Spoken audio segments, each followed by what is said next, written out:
পাবনা জেলা ফরিদপুর উপজেলা হরিপুর গ্রামের আমার কৃষক মোহাম্মদ জলিল মিয়া। তিনি হরিপুর গ্রামের মধ্যে সবচেয়ে বড় একজন সফল কৃষক এবং তার ছেলে সন্তানকে নিয়ে কৃষিকাজ করে যান।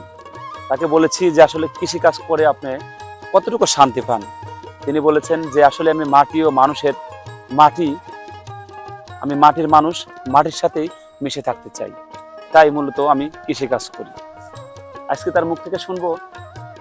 আমি এখন কথা বলবো আমাদের সেই জলিল মামা, যিনি আমি ছোটবেলা থেকে দেখে আসছি যে আসলে কৃষিকাজের সাথে মানে জড়িত সবসময়। তো মামা আসলে পেঁয়াজ কতটুকু লাগাচ্ছেন? 4.5 বিঘে।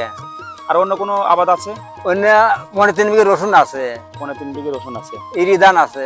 আচ্ছা। তা আসলে আমি দেখি যে আপনি তো করেন, আপনার ছেলে পেলে যারা আছে তাদেরকে নিয়ে কৃষিকাজ করেন। আসলে কৃষিকাজের মধ্যে কতটুকু আপনি শান্তি পান?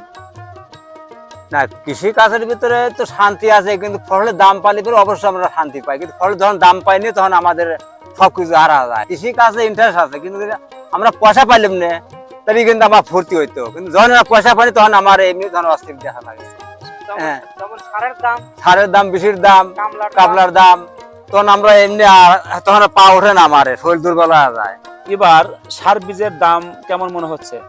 এবার বাড়তি, প্রচুর বাড়তি। কয়েক বছরে চাইতে এই বছরে সবকিছু বাড়তি।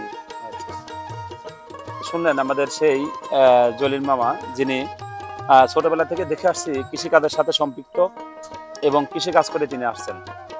মাটির সাথে মিশে থাকার জন্যই মূলত কৃষিকাজ। আর যেহেতু আপনার বাবা তো একজন কৃষক ছিলেন, হ্যাঁ, কৃষক ছিল। আর বিশেষ করে আমরা কৃষিকাজের যে কৃষকের সন্তান পরিচয় দিতে আমার কাছে গর্ববোধ মনে করি, কারণ আমি চাই যে মাটির সাথে মিশে থাকতে। আমরা মরে গেলে কিন্তু মাটিতে আমরা মিশে যাব, তাই সবসময় স্বাচ্ছন্দ্য বোধ করি যে আসলে কৃষিকাজ করতে।